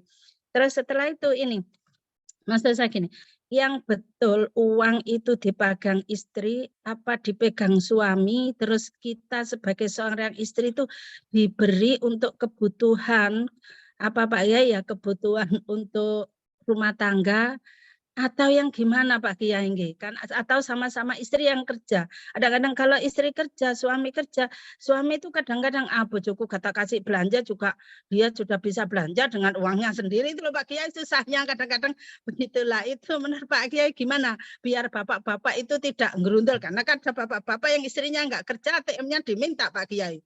Nah, itu menurut Pak Kiai yang mubadalah, yang islami, yang itu tidak merugikan suami istri itu pripun Pak Kiai? Nggih, matur nuwun. Assalamualaikum warahmatullahi wabarakatuh. Waalaikumsalam warahmatullahi wabarakatuh. Terima kasih Ibu, Masya Allah 3 tahun menikah dan pengelolaan keuangannya luar biasa ya. 30 tahun Mbak Aida. Kita menikah 30 tahun. Monggo Kang Fakih langsung dijawab. Ya ini justru yang perlu kita bicarakan, kita sharing bersama ya. Jadi soal uangku, uangmu, uangku itu kan soal anggaplah teknis ya. Itu bukan prinsip. Kalau jadi prinsip itu salah. Kalau jadi prinsip ya. Termasuk juga menjatah istri atau menjatah suami. Kalau jadi prinsip itu salah. Tapi kalau jadi teknis untuk mengantisipasi misalnya nih, laki-lakinya yang boros, tidak tahu mengelola keuangan, maka ya uangku, uangmu bisa jadi salah satu penyelesaian. Pada saat yang sama ada tadi ibu-ibu yang boros, tidak tahu kebutuhan keinginan, yang asal beli, maka harus dipegang sama suami, tim teknis. Nah, karena itu yang paling penting disadari bersama pertama adalah seperti tahapan-tahapan yang dibilang sama Mbak Ruli tadi. Tapi sebelum tahapan, kita harus berpikir dulu bahwa kita ini punya pondasi. Apa pondasinya? Kesalingan, kerjasama, keadilan. Untuk menghadapi seluruh kemungkinan kehidupan yang sangat beragam dan kompleks. Pilarnya apa? Yang 5 tadi, sama-sama berkomitmen, sama-sama berelasi dengan baik, ya, menganggap itu sebagai pasangan, kedua belah pihak, bermusyawarah. Itu karena itu lalu ya duduk dulu gitu loh. Kalau yang ideal itu duduk dulu. Duduk itu artinya apa ya kebutuhan saya, apa ya kebutuhan kamu, apa kebutuhan bersama, apa kebutuhan anak-anak. Lalu dari mana dipenuhinya gitu loh. Dari mana? Dari semua kemungkinan tentu saja. Kalau kebetulan istrinya yang memperoleh ya dari semua kepemilikan istri. Kalau memang suaminya yang memiliki dan punya kapasitas, dari semua kepemilikan suami. Kalau dari dua-duanya, dari dua-duanya gitu. Kalau dua-duanya tidak punya, tidak bekerja, ya mencari kemungkinan lain atau mencari pekerjaan, mengenerate pekerjaan lain. Tapi dipastikan dulu bahwa ini kebutuhan, bukan keinginan, misalnya gitu loh. Jadi ada prioritas-prioritas hidup yang perlu jadi prinsipnya. Kalau bicara prinsip, yaitu adalah harus dikelola dari kapasitas, kemampuan, dan kepemilikan semua pihak. Itu prinsipnya. Jadi cuma caranya bagaimana, ini yang bisa berbeda-beda caranya gitu loh. Idealnya cara itu yang mencerminkan kebersamaan itu, idealnya. Tapi ini cara ya. Gimana ideal itu? Ya misalnya ada tabungan bersama, itu idealnya, yang bisa diakses oleh kedua belah pihak. Atau boleh tabungan atas nama istri atau atas nama suami, tapi suami mungkin menggunakan, istri mungkin menggunakan, sangat mungkin. Misalnya tahu PIN-nya gitu loh. Nah, tapi tentu saja penggunaannya bukan penggunaan sesuai dibicarakan kebutuhan tadi. Jangan ngumpet-ngumpet gitu loh. Jadi si suami menggunakan seenaknya, istri nggak tahu. Sehingga tiba-tiba habis, punya utang banyak, istri ikut tanggung jawab. Ini kan repot. Atau sebaliknya gitu loh. Istri menggunakan seenaknya, lalu suami tidak tahu, marah-marah timbul-timbul. Tapi semua kebutuhan itu kalau konteksnya keluarga, ya bagaimana dibicarakan. Mungkin termasuk kebutuhan individu, dari uang individu maupun uang bersama, sebesar apa yang paling mungkin untuk dikeluarkan dari uang bersama atau uang pasangan. Ini kan perlu dibicarakan, makanya tasyawurin itu terus-menerus, dinamika itu. Jadi makanya penting nanti memahami prioritas, kan. Prioritas itu dalam hidup ini itu penting, prinsip prioritas itu. Misalnya dalam usul fikih kan punya istilah doruriyat, tahsiniyat, hajiyat, tahsiniyat. Jadi tadi beli baju misalnya dengan warna tertentu itu lebih penting, atau dana kesehatan misalnya. Misalnya Mbak Nur juga sering bilang umroh lebih penting atau SPP gitu loh misalnya. Jalan-jalan lebih penting atau jalan-jalan sama teman misalnya, sama kolega lebih penting atau jalan-jalan sama keluarga. Ini kan soal prioritas. Itu semua baik untuk kepentingan relasi dan lain, tapi soal prioritas. Nah, lalu yang seperti itu pakai dana apa misalnya? Apakah dana pribadi kalau masih masing-masing ya? Apakah dana bersama? Nah, ini karena yang intinya, yang prinsipnya itu adalah bagaimana kebutuhan diri dan kebutuhan pasangan serta keluarga terkelola dengan prioritasnya masing-masing. Terkelola dari mana? Ya dari kepemilikan. Mulai dari kepemilikan individu kalau masih dipisahkan, terutama kepemilikan bersama gitu, yang bisa diakses bersama. Jadi bisa jadi misalnya sudah ketemu nih prinsipnya bahwa kita semua kebutuhan harus terpenuhi. Lalu bagaimana cara megangnya? Ya itu teknis, apakah dipegang semua oleh istri, tapi betul-betul dipegang oleh semua istri, jangan dikekepin, lalu suami betul-betul dijatah, nggak bisa ngapa-ngapain, sehingga dia harus berhutang lagi. Kan banyak tuh suami yang takut sama istrinya, uang dikasihkan semua, dia belanja saja, mau ke warung saja, itu mintanya sama orang lain, cari traktiran, merokoknya cari yang gratis gitu, karena nggak berani minta sama istrinya, karena uang semua diberikan sama istri. Menurut saya ya, ini tidak mubadalah gitu loh. Karena dia harus mencuri-curi, harus meminta-minta, harus ngutang-ngutang gitu loh. Kecuali misalnya ini soal karakter pribadi suaminya itu justru boros misalnya. Sehingga ya memang perlu dilatih agar supaya tidak boros, sehingga harus pelit si istri itu. Itu penting juga, itu cara lainnya. Atau mungkin tadi sebaliknya, si suamilah yang pegang. Misalnya karena ya tadi bisa jadi istrinya boros gitu, istrinya tidak bisa mengelola keuangan, atau bisa jadi ya istrinya merasa saya nggak enak lah, nggak biasa, nggak pandai atau nggak mau, udah biar suami saja yang pegang, termasuk dari penghasilan istrinya gitu. Tapi suami tidak lalu kekepin pegang sehingga ATM-nya tidak tahu PIN-nya, sehingga susah kalau harus minta dulu, dan mintanya itu ngemis-ngemis dan macam-macam, sehingga akhirnya lebih berani berhutang kepada orang lain dibanding minta sama suaminya sendiri. Ini juga tidak mubadalah gitu. Jadi Tapi boleh nggak dipegang sama suami? Boleh. Boleh nggak dipegang sama istri? Boleh. Boleh nggak dipegang bersama-sama? Boleh. Itu teknis. Itu teknis. Yang prinsip adalah bagaimana kita punya kebutuhan, baik kebutuhan pribadi maupun kebutuhan bersama, yang itu bisa terpenuhi melalui pengelolaan bersama terhadap properti itu. Itu yang utamanya. Nah, bagaimana pelaksanaannya, saya kira Ibu punya pengalaman, itu bisa sharing bersama itu, sharing bersama masing-masing, dan bisa dituliskan jadi tidak membesar-besarkan kata-kata uangku adalah uangku, uangmu adalah uangku, itu bikin sakit hati laki-laki juga gitu loh. Kalau itu dibesarkan. Hal yang sama juga jangan dibesarkan bahwa laki-laki itu kepala keluarga, maka dia yang pegang uang segalanya, istri harus minta dijatah tergantung kebutuhannya. Itu juga tidak mubadalah. Kalau itu jadi prinsip ya. Jadi prinsip itu tidak mubadalah. Jadi karena itu bukan prinsip. Prinsipnya apa? Kesalingan tadi yang makanya saya tulis dulu pondasinya apa, pilarnya apa. Lalu kita penting punya prinsip hidup yang dipahami bareng. Prinsip hidup itu misalnya tadi mendahulukan kesehatan atau keselamatan. Itu kira-kira ya. Apa namanya?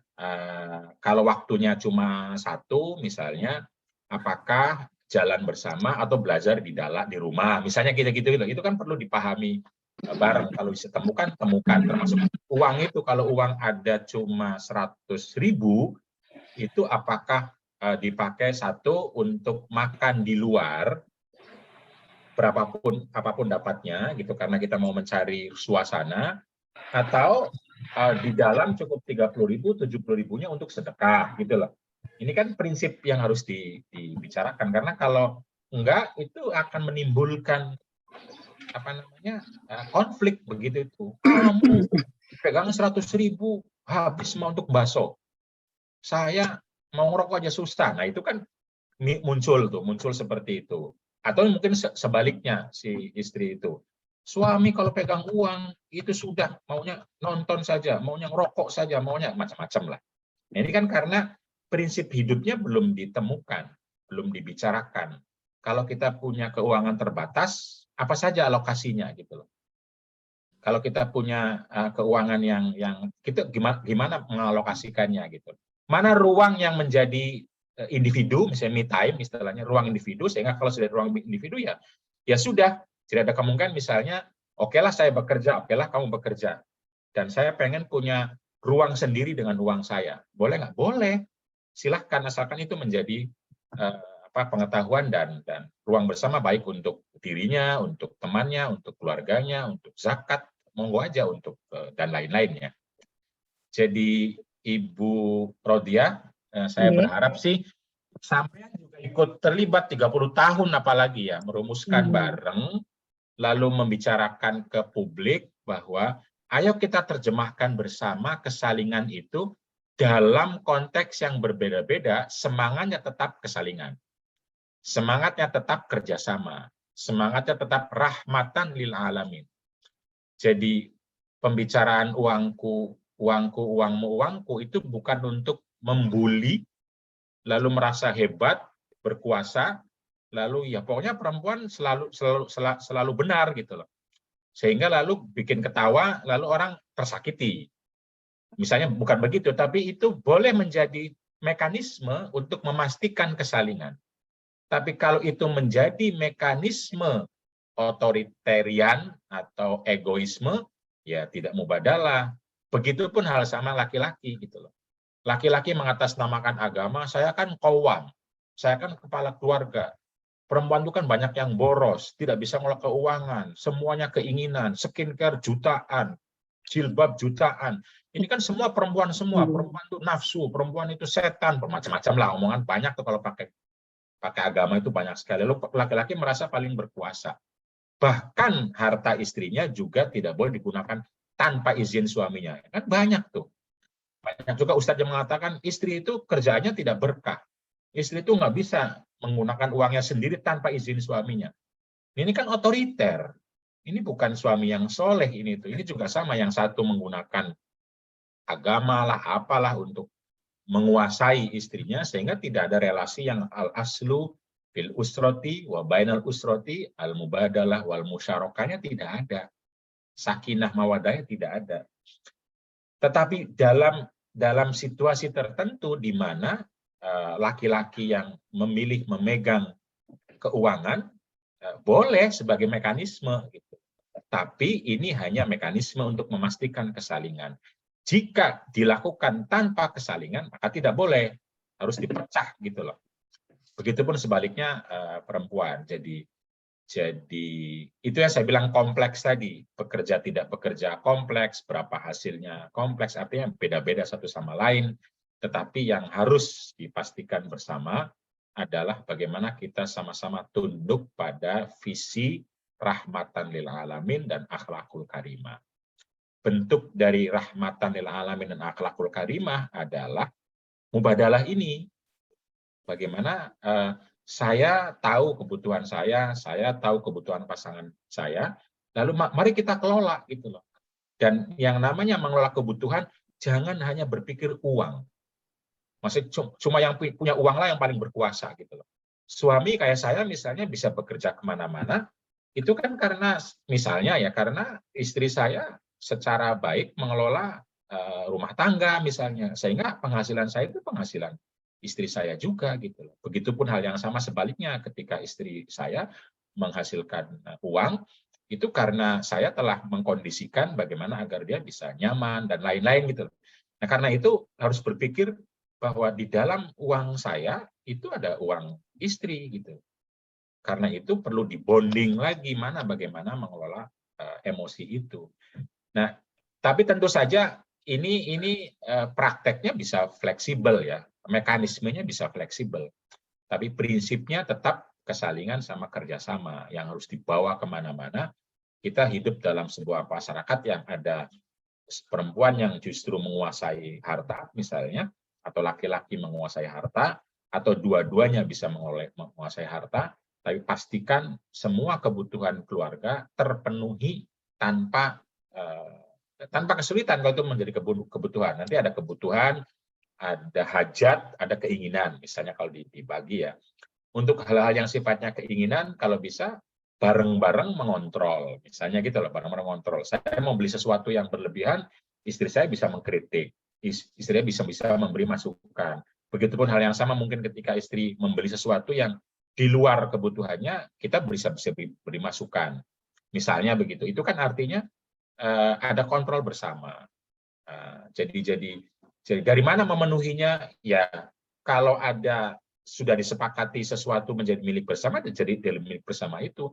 Kalau tidak, ya ada pada kepemilikan individu masing-masing, baik dirinya maupun pasangannya. Jadi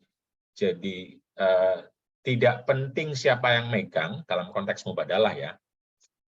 Yang penting kebutuhan itu terpenuhi gitu loh. Karena itu jangan sampai tertutup aksesnya. Tentu kebutuhan beda sama keinginan seperti Mbak Lul nanti. Itu yang perlu dibicarakan terus-menerus. Nah, karena itu dalam bimbingan perkawinan keluarga maslahah, itu yang diajarin adalah bagaimana masing-masing memahami kebutuhannya, lalu memahami bagaimana memenuhi kebutuhan itu, baik dari properti yang ada maupun dari properti yang perlu diciptakan bersama. Nah, ini penting karena itu kursus bimbingan perkawinan itu satu sisi. Sisi yang lain juga teman-teman yang bergelut di diskursus hukum keluarga. Nah, ini Mbak Ibu Rodiah nih dan teman-teman ya. Hukum keluarga penting juga untuk mengaitkan seluruh isu hukum keluarga ini pada pondasi tadi, pada pilar tadi, pada visi rahmatan lil alamin tadi, atau pada qawaid maqasidus syariah. Jadi jangan lulu gue lagi gitu, jangan uangmu tadi atau saya kan kepala rumah tangga maka terserah saya gitu, bukan begitu, tapi balikin kepada hifdzuddin, hifdzul aql, hifdzun nasl, hifdzul mal gitu. Bagaimana betul-betul melindungi, menjaga dan mewujudkan dengan memanggil kedua belah pihak sebagai sama-sama khalifah fil ard. Istri dipanggil, suami dipanggil, punya tanggung jawab yang secara substansi sama, prakteknya bisa berbeda, Tapi jangan sampai ada yang otoriter, lalu merasa paling mampu, paling bisa, dan lain-lain, lalu yang satu tidak dilibatkan. Tetapi justru hubungannya adalah sinergi, bukan hierarki. Jadi partnership, bukan otoriter, kerjasama. Nah ini yang menjadi prinsip Mbak Rodia. Menurunkannya bagaimana? Karena kompleks, karena macam-macam, ya itu yang justru perlu sharing. Karena itu prinsip mubadalah misalnya, itu ya perlu diturunkan dalam hukum keluarga. Seperti itu seperti apa? Dengan kompleksitas tantangan hidup tadi, yang diuji oleh suami, oleh istri, oleh keluarga, itu kan seperti itu. Begitu kira-kira, ini sudah jam 8. Ya. Matur nuwun Pak Kiai, salam hormat dan takdim kami. Assalamualaikum. Monggo Terima khas Jember ini harus muncul nih bagaimana mengkonsepkan hukum keluarga dengan perspektif mubadalah. Siap Yai. Ya, terima kasih. Kang, ini masih ada satu lagi yang resen mau sekalian ya terakhir ya. Sudah jam 8. Jam 7 pas. Sudah jam 7, di sini jam 8 saat. Oh. Aku lagi di tempat lain. Gimana Pak Ube? Silahkan ya. Satu terakhir ya. Baik, terima kasih. Mohon izin Pak Dokter. Assalamualaikum warahmatullahi wabarakatuh. Waalaikumsalam warahmatullahi wabarakatuh. Sangat menarik sekali Pak Dokter. Terima kasih yang sebesar-besarnya sudah memberikan pencerahan terkait dengan mubadalah dan konsep musyarakah dalam keluarga, dan bahkan difokuskan kepada pengelolaan keuangan atau properti. Ada beberapa kasus Pak Dokter, mungkin bisa diberikan sebuah penguatan terkait dengan aspek normatifnya atau ayatnya, sebab ini terkait dengan adat ataupun kebiasaan beberapa keluarga yang memang menjadikan kepala keluarga ini keseluruhan, bukan hanya kepala keluarga, tapi juga terkait dengan pengelolaan keuangan. Kalau tadi ibu-ibu banyak yang menyampaikan, artinya bisa jadi bahwa yang memegang keuangan itu ibu-ibu. Nah, bagaimana kasusnya kalau yang memegang keuangan itu bapak-bapak, Pak Dokter? Tapi malah jadi kelewatan gitu ya, kelewatan sebab mengambil ayatnya ar-rijalu qawwamun 'alan nisa. Uangnya sudah diserahkan misalkan ke bapak-bapaknya, terus juga anak-anaknya diserahkan juga ke bapak-bapaknya gitu. Misalkan membangunkan ketika pagi hari, mengajak untuk sholat berjamaah atau mengajak untuk belajar bersama. Nah, apakah normal gitu Pak Dokter seperti itu? Ini kasuistik sebetulnya. Ini yang pertama Pak Dokter. Itu saja Pak Dokter sebagai pertanyaan pamungkas barangkali. Jadi ternyata ada juga yang mengeluhkan bapak-bapak itu yang megang keuangan jadi repot gitu Pak Dokter. Ya, terima kasih. Assalamualaikum warahmatullahi wabarakatuh. Ya biar tidak repot, makanya kan tasyawurin minhuma itu kalau bahasa Quran, atau wa'ashiruhunna bil ma'ruf ya. Atau kalau bahasa lainnya hunna libasun lakum wa antum libasun lahunna, satu sama lain saling melengkapi biar tidak repot. Seperti apa? Kalau dipegang semua oleh suami repot. Ketika suami tidak ada, misalnya istri kebutuhan, masa harus hutang. Gitu. Itu kan repot banget. Saya nggak tahu kenapa ada suami yang seperti itu ya. Dan kalau membangun anak hanya suami juga saya kira tidak benar juga. Hadis ada yang mengatakan justru istri yang sering membangunkan suami. Nah, karena itu menurut saya ya, yang prinsip yang normatif itu kesalingan, itu yang prinsipnya kesalingan kerjasama. Teknisnya bisa macam-macam ya, bisa berbeda-beda. Jadi saya tidak bisa menjelaskan lebih banyak karena waktunya ini sudah jam 7:03. Tapi secara normatif adalah khairukum li ahlikum. Bagaimana berbuat terbaik kepada keluarga. Itu normatifnya. Terbaik itu ya tentu menjadi baik bagi semuanya, bukan menurut saya baik, tapi baik menurut istri, menurut anak-anak gitu. Karena itu perlu banyak dibicarakan dan lain-lainnya. Jadi intinya adalah liutami makarimal akhlak kalau normatifnya. Akhlak itu selalu terkait relasi sama orang lain. Jadi misalnya akhlak itu kalau kata Abdullah bin Mubarak, saya sudah berkali-kali berbicara juga kan, badlul ma'ruf wa kaful adza wal basma fil talaqul wajhi. Jadi berwajah ceria, lalu berbuat kebaikan dan menahan diri tidak melakukan keburukan. Itu bentuk akhlak yang paling utama cuma 3 itu. Jadi ceria gitu, berpenampilan baik, tapi baik dan cerianya itu kan orangnya seneng. Tapi kalau cerianya hanya sayang seneng ya belum akhlak, baru setengah akhlak gitu. Karena akhlak itu kan selalu relasi dengan orang lain, saya dan dia. Nah, karena itu ngempetnya suami untuk memegang segala-gala, kalau akhirnya berakibat buruk kepada pasangan, itu tidak normatif sama sekali, tidak islami sama sekali. Seperti ketika dipegang semua oleh perempuan, sama saja. Saya kira itu untuk sementara, Mbak Muhi. Mohon maaf, kita ketemu lagi saja di minggu berikutnya, karena saya juga ada kegiatan, teman-teman juga pasti punya kegiatan. Saya sedang dalam program pertama sesungguhnya dengan Mbak Ruli. Beliau cepat duluan berangkat, saya masih harus ditahan. Di sini soalnya udah jam 8 lebih. Iya. Baik, terima kasih banyak Kiai Fakih atas pemaparan materinya dan juga jawaban-jawaban dari pertanyaan bagaimana membedakan prinsip dan juga teknis ya dalam pengelolaan properti keluarga.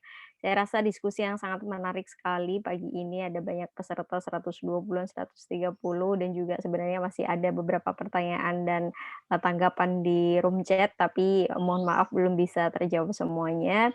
Apa yang telah disampaikan Kiai Fakih dan juga Bu Ruli tadi semoga memberikan manfaat bagi siapapun lah yang baik yang akan mengarungi rumah tangga maupun yang masih fresh seperti saya maupun yang sudah lama seperti Ibu tadi ya, seperti Bu Rodia. Jadi mudah-mudahan kita semua bisa mempraktikkan yang terpenting adalah mengimplementasikan konsep mubadalah itu tadi dalam pengelolaan properti keluarga. Baik, terima kasih kiranya demikian dari saya, kurang lebihnya mohon maaf. Saya ucapkan terima kasih sekali lagi kepada Kiai Fakih dan juga Bu Ruli dan juga teman-teman semuanya jamaah Zoom Tadarus Subuh pada pagi hari ini. Wal afu minkum. Wassalamualaikum warahmatullahi wabarakatuh. Saya kembalikan kepada Pak Hesti. Ketua kelas hadir katanya.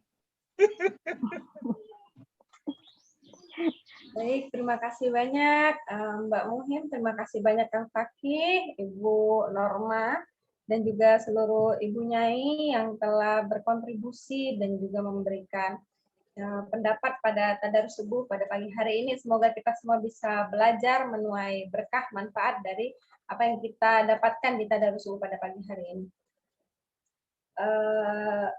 Baiklah, tidak berpanjang kata karena sudah siang ini, marilah kita tutup bersama Tadarus Subuh pada pagi hari ini dengan bersama membaca doa kafaratul majlis. Bismillahirrahmanirrahim. Subhanakallahumma bihamdika asyhadu an la ilaha illa anta astaghfiruka wa atubu ilaik. Saya Hesti Nugroho selaku pembawa acara, mohon maaf apabila dari awal hingga akhir terdapat salah kata atau perilaku. Kita tutup Tadarus Subuh pada pagi hari ini. Saya pamit undur diri. Wassalamualaikum